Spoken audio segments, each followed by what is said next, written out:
We continue with our discussion on Advanced Financial Modeling Unit 2 and continue with risk modeling for a portfolio. And in this particular video, we're going to create a short case. In that case, we are going to create some constraints based on which we have to align the portfolio. And once the portfolio is aligned, effectively, we will have a check on how we could create a multi-asset portfolio using some constraints on either the standard deviation or the portfolio returns or the distribution of the returns, right? So in this video, we'll start with the discussion on normal distribution, right? This is something we have discussed earlier, but we will nevertheless discuss normal distribution and see how we will incorporate normal distribution using a certain set of functions in Excel, right? So now when you look at normal distributions in finance, returns are expected to be distributed normally, right? Let us understand this first. What this basically means is that there is a bell curve kind of a structure that happens where most of the returns are centered, most of the instances of a particular distribution are centered around the mean. So if this is the mean, most of the instances will be there. So for example, height of students in a class, most of them will be around an average, and there'll be someone who's short and someone who's tall, essentially, right? That's basically how normal distributions work. In finance, the returns from assets, returns from asset prices are expected to be distributed normally. That's the usual contour of how the returns are expected to be distributed. So it's said that if you expect a certain amount of return, bulk of the times the return will be closer to that mean, and then there would be some outliers here, and there is a certain probability around it, right? So what is this probability? The standard normal distribution that says gives us the probability something around that if the return is normally distributed, then the typical way of constructing this curve is you plot the mean here and you add plus 1 sigma, keep adding another sigma, and keep adding another sigma. What is sigma? The standard deviation. So you keep adding 1 standard deviation, this is 2 standard deviation, this is 3 standard deviation, and then you keep subtracting that sum as well. 1 standard deviation, minus 2 standard deviation, and minus 3 standard deviations. So it is seen that 68% of the observations approximately fall within 1 standard deviation. How do we understand it?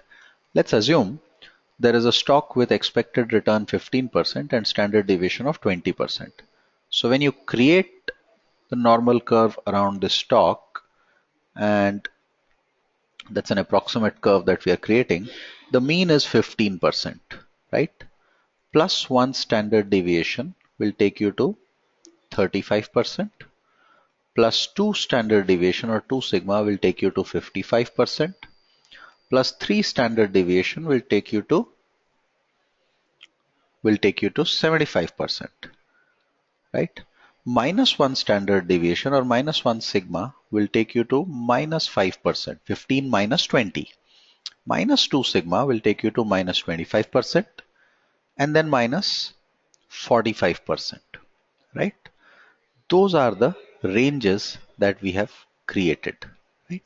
What normal curve says is that between minus 5% and plus 35%, there will be 68% of the occurrences. So if you were to look at 100 data points, around 68 should lie in this.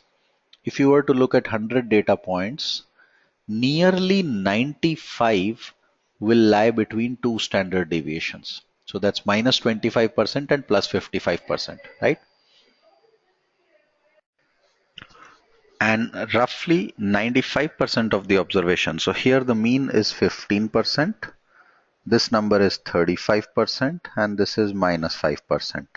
So between minus 5 and 35% in our example, there will be 68% of the observations which will lie.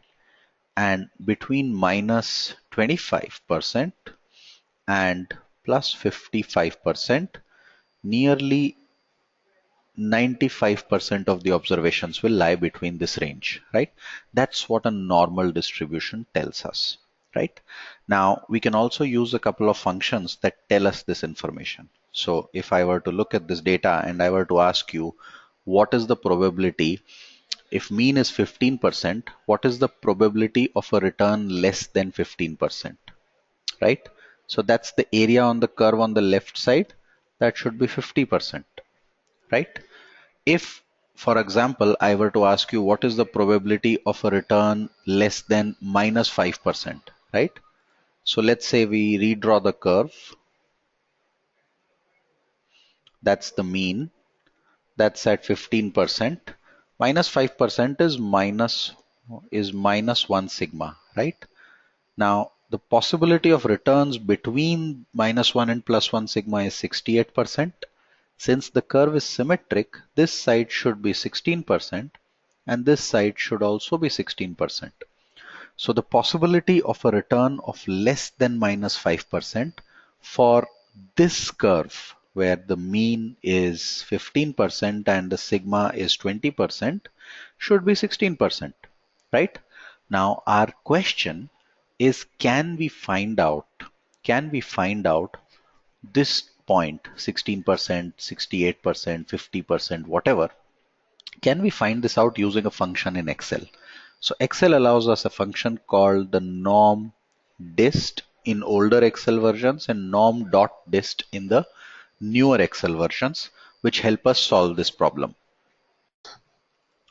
So if we see this, we are seeing the same question, the mean of 15%, standard deviation of 20. So if we were to just write down plus 1 SD, so let's write it down as plus 1 SD plus, or let's write it down as minus 1 SD. What are these values going to be?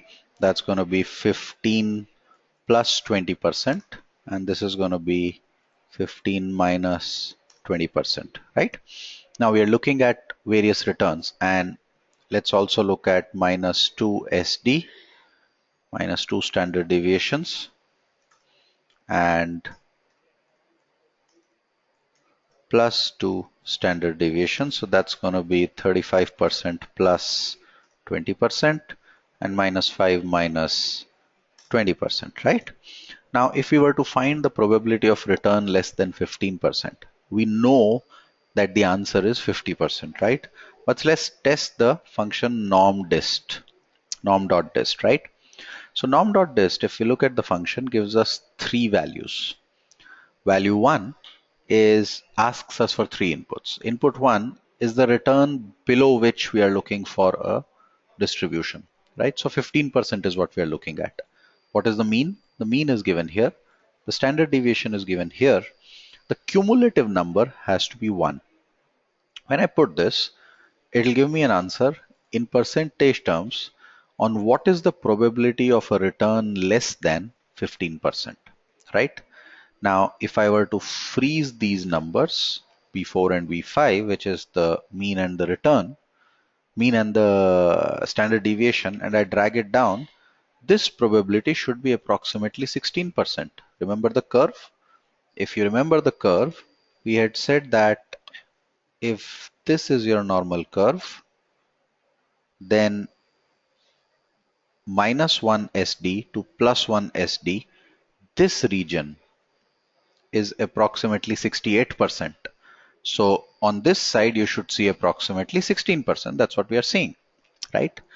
Plus minus 2 standard deviations, right? If I drag it down, plus minus 2 standard deviations, approximate return is 95%.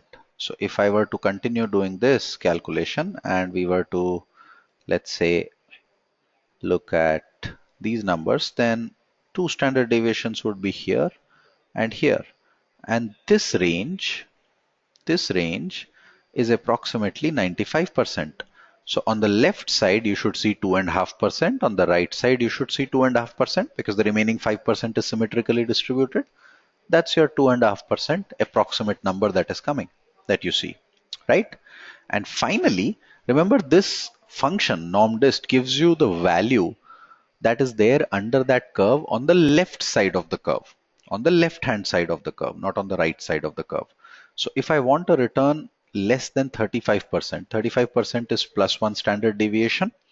Note that in the curve, if we look at the curve once again, if we look at this curve once again, this is the mean, plus 1 standard deviation, minus 1 standard deviation, plus 1 standard deviation and minus 1 standard deviation. This is 68%, and on the left side we saw the number was 16%. So this total should be approximately 84% if I drag it down. So that's what we get. Approximately 84.1% is what we get on the left hand side of 35. So this curve, if I were to represent it dramatically, the function normDist gives me the value, whatever return I put on this curve, whatever value I put on this curve, let's say I put this value here, then it's giving me the value of this area. That's the probability it is giving me, the left side. If I want the probability of anything on the right side, right? If I want the probability here in this area, then I will do 1 minus normDist because the total probability is 1. So if I say, let's change the question a little bit. And if I say the probability of returns more than, let's say 35%. So effectively less than 35% is 84.1. All I need to do is 1 minus the normDist of that, and I get 15.9%. So there is a 15.9% chance that the returns are going to be more than 35%, right? Let us also introduce another function at this stage itself, which may not be used immediately in our first case, but it might be useful for us. The exact opposite of this, function is given by a function called norm inverse. So far we did norm dist, that's a normal distribution. Now it's the inverse of that.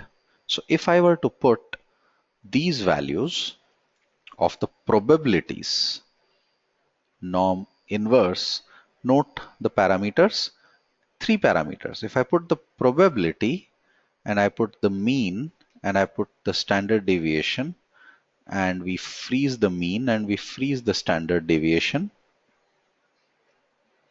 and I click on OK, you will get exactly the number on the left side, right? So this is the return given a probability.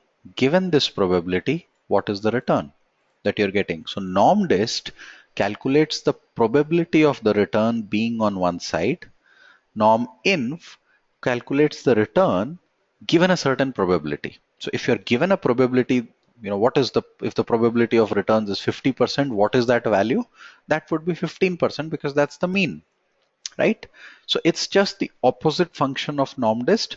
That's basically what normal distribution works on. Now this can be used to kind of go ahead and solve a case around our multi-asset portfolio, something which we are going to cover in our next video. As we end this particular video, let's do a couple of quick questions. What do you mean? Explain what do you mean by normal distribution? And if the average return is 2% and standard deviation is 1.5%, what is the probability of a return less than 3.5%, right? And less than minus 0.5%, right? So you can basically draw a curve and put 2% plus 1.5 minus 1.5, so that makes you 0.5% here, and then somewhere here will be minus 0.5. You can solve the second question by using the function norm.dist. Thank you.